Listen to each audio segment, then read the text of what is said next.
약성 에스더서 4장 13절부터 16절까지 있는 말씀인데요.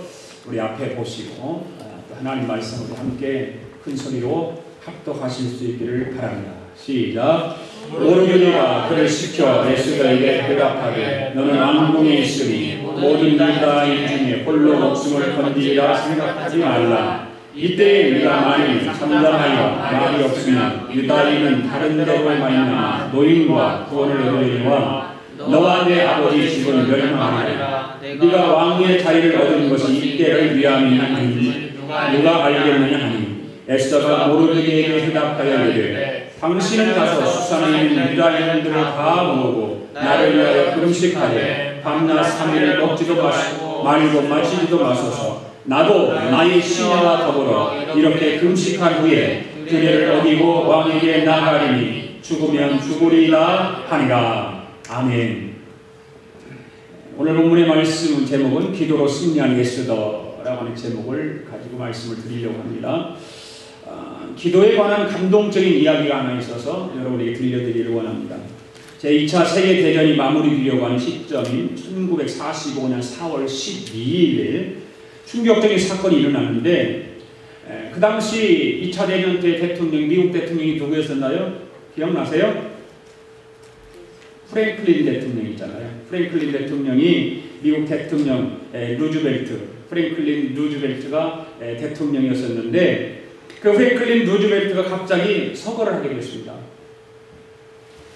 그 탁월한 지도력을 가지고 2차 대전을 승리를 이끌던 장본인이었기 때문에 미국과 서방 세계는 큰 충격에 휩싸이지 않을 수가 없었습니다. 그런데 가장 크게 놀란 사람은 따로 있었습니다. 바로 루즈벨트 뒤를 이어서 대통령을 해야 할 그 부통령 자리에 있었던 트루먼이라고 하는 부통령이었습니다. 굉장히 충격이 휩싸였습니다.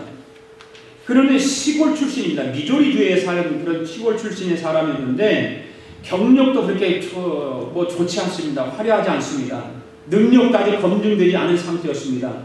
그래서 서관 루즈벨트는 경제 대공황을 이겨냈고 역사상 처음으로 미국 대통령 중에서 3번이나 연임해서 대통령을 했던 분이 바로 프랭클린 루즈벨트였었는데 그렇게 유명한 분이 3번씩 대통령 그 뒤를 이어서 이 대통령직을 감당하려고 하는데 너무나도 힘이 드는 거예요. 어처구니가 없어요.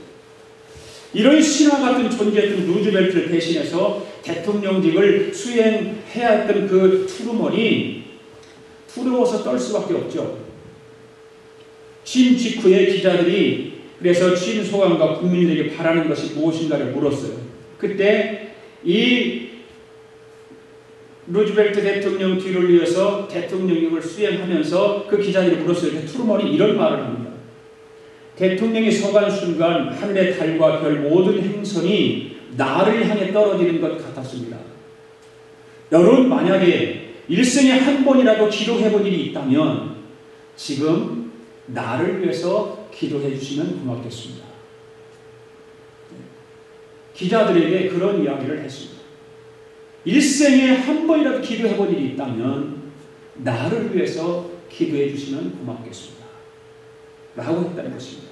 이렇게 트루먼은 자기 앞에 놓여진 일생일대의 중요한 순간을 기도로 시작했다 그 말입니다. 기도로 시작했습니다. 하나님의 놀라운 도우심으로 모두의 우리를 불식시키면서 성공적으로 대통령직을 수행하기 시작했던 것이죠. 더 나아가서는 1952년 국가 기도의 날을 법으로 제정해서 온 백성들이 온 국민이 나라를 위해서 함께 기도하게 하는 기도의 날을 만들어서 위대한 사람이잖아요. 온 백성들이 이 기도의 날에 하나님 앞에 기도하게 했다는 것입니다.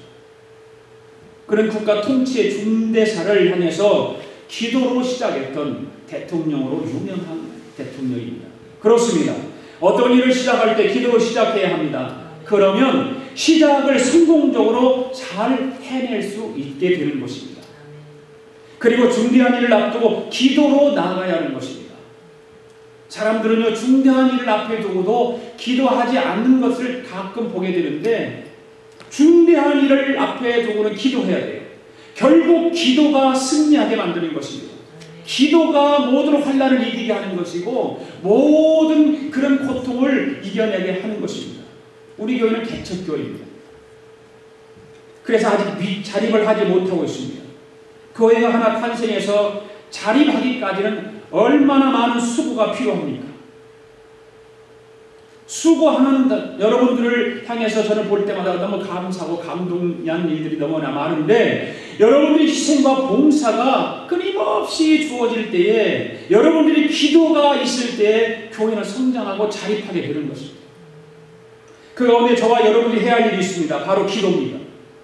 기도는 교회가 자립하고 성장하는데 큰 힘이 되기 때문에 그렇습니다. 기도하지 않은 교회는 죽은 거나 마찬가지입니다. 기도하지 않은 교회는 성장할 수 없습니다. 하나님께서 교회를 세우고 교회를 통해서 하나님의 거룩한 일을 감당하도록 만드셨는데 무엇으로 그 일을 감당하겠습니까? 우리 재능으로요? 우리 재주로? 우리 끼? 이런 것으로 하나님을 감당하는 것 아닙니다. 하나님 앞에 우리의 부족함을 내어놓고 기도하고, 우리의 연약함을 내어놓고 기도하고, 우리의 모든 죄성을 다 내어놓고 회개하고 기도하면서 내게 주신 그 귀한 직분들을 잘 감당해 나갈 때에 하나님께서는 우리 교회를 자립교회로 성장시켜 주실 줄로 믿기 때문입니다. 그래서 우리 눈에 보이는 기도라고 하는 것은 우리 눈에 보이지는 않지만 그 기도를 통해서 교회가 부흥하는데 놀라운 능력이 나타나게 되는 것입니다. 오늘 본문의 말씀은 바로 이런 이야기입니다. 하만의 음모로 그 바사 땅에 살던 유다인들이 죽음의 위기를 맞게 됩니다. 하만의 술수에 속아서 바사왕 아수에로 왕이 나라 방방 곳곳에다가 조서를 내립니다. 아달월 13일 하루 동안에 모든 유다인을 젊은이든지 늙은이든지 어린아이든지 여인이든지 남자든 모두를 막론하고 죽이고 도륙하고 진멸하고 또 다 모든 재산을 탈취하라고 하는 그런 조서를 하만에게 내려서 하만이 그 조서를 모두 각 곳곳에 내렸습니다.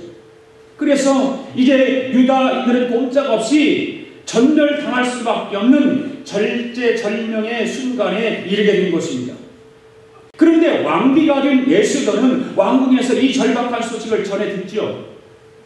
이 아울러서 모르드게는 에스더에게 왕에게 유다 민족을 살려달라고 네가 좀 간청해라. 에스더가 이제는 너는 왕후가 되었으니까 네가 이제는 간청을 좀 하라고 전했습니다. 그런데 에스더는 왕 앞에 나갈 수가 없는 상황이었습니다. 누구라도 왕의 불을 받지 않고 왕 앞에 나가면 죽게 되어 있어요. 죽게 되어 있습니다. 왕이 불러야만, 왕이라 할지라도 왕이 부르지 않고 왕 앞에 나가면 죽습니다. 그런 상황에 지금 처해 있습니다. 그리고 지금 30일째 왕의 부름을 받지 못하고 있는 것입니다.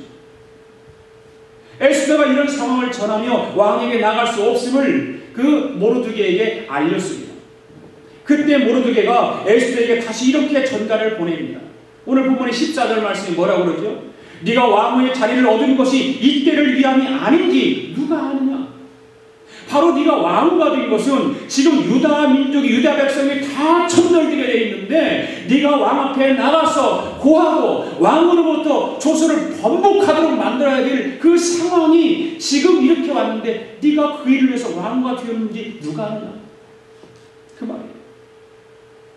에스더가 그 말을 듣고 나니까 생각이 깊어지지 않겠어요? 하나님께서 나로 왕후를 삼게 하신 것은 바로 이때를 위함인 거라고 생각을 하고 모르드게에게 이런 전가를 다시 보냅니다.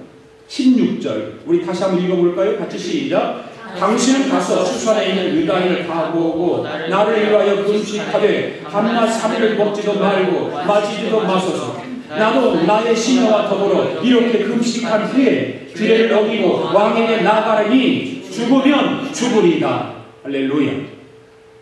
이스라엘 백성들이 전멸을 당할 위기를 맞은 것입니다.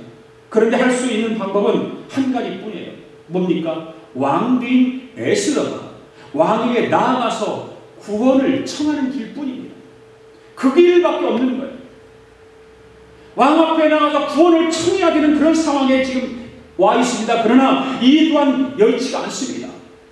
왕의 부름을 받고 왕 앞에 나갔다가는 죽음은 부름을 받지 못하고 왕 앞에 나가면 죽음을 면키가 어렵기 때문에, 그리고 왕에게 청했다고 해도 왕이 어떤 반응을 보일지 전혀 모르는 상황, 생각하지도 못하는 그런 상황, 이 절제절명의 상황 속에서 에스더는 모르드게에게 기도를 부탁하는 것입니다.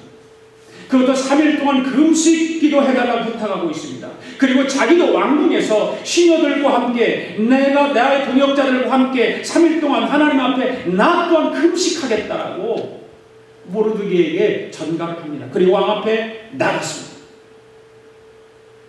한마디로 예수는 민족을 구하기 위해 기도로 나갔던 것이죠. 에스더가 드린 기도는 어떤 기도였을까요?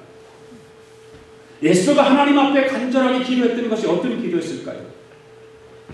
때를 알고 기도했던 거예요. 때를 알고. 오늘 14절 말씀 보면 그렇게 기록되어 있죠? 같이 읽어볼까요? 시작. 이때에 네가 만일 잠잠하여 말이 없으면, 누가 하는 거예요 지금?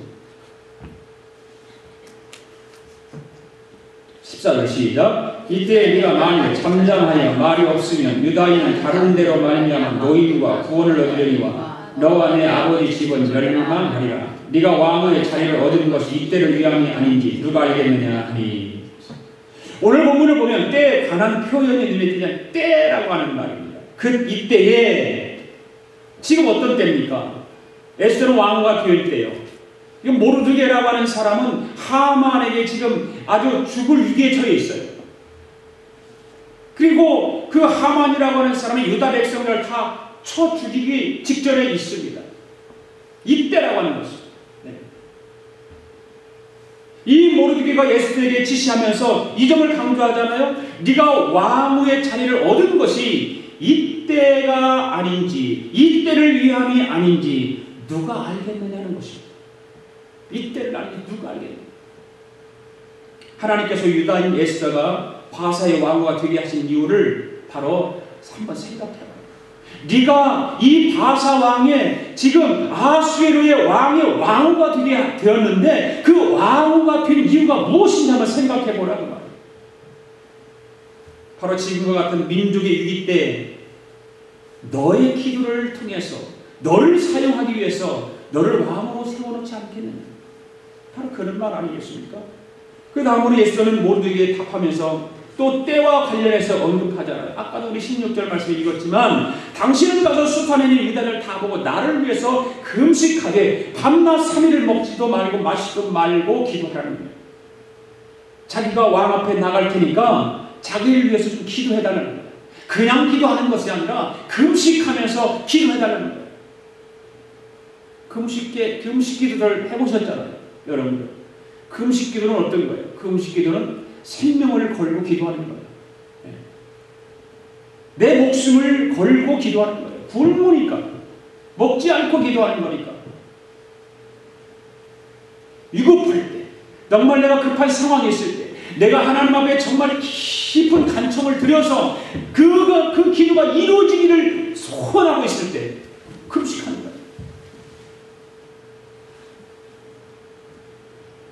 지금 에스더는 모르드게에게 말하면서 나를 위해서 지금 수산성이 있는 나를 위해서 이 백성들을 유다인들을 다 모아놓고 금식 기도하며 3일 동안 기도해달라는 거예요. 왕 앞에 내가 나갈 테니까 자기를 위해서 금식해달라. 다시 말하면 바로 지금이 기도할 때라는 것이죠. 지금이. 그 기도할 때를 알고 기도하는 거예요. 그렇습니다. 때를 잘 아는 것이 참 중요한 것입니다. 기도할 때를 알고 기도해야 되고 기도할 때 기도하지 않으면 쉽게 갈 수 있는 길을 어렵게 갈 수밖에 없는 것이죠. 기도하면 쉽게 갈 수 있어요. 기도하면 쉽게 문제가 풀어질 수 있어요. 그런데 기도하지 않으면 쉽게 갈 수 있는 길도 쉽게 갈 수 없을 뿐만 아니라 쉽게 문제가 풀어질 수도 있음에도 불구하고 기도하지 않기 때문에 문제가 풀려지지 않는 거예요.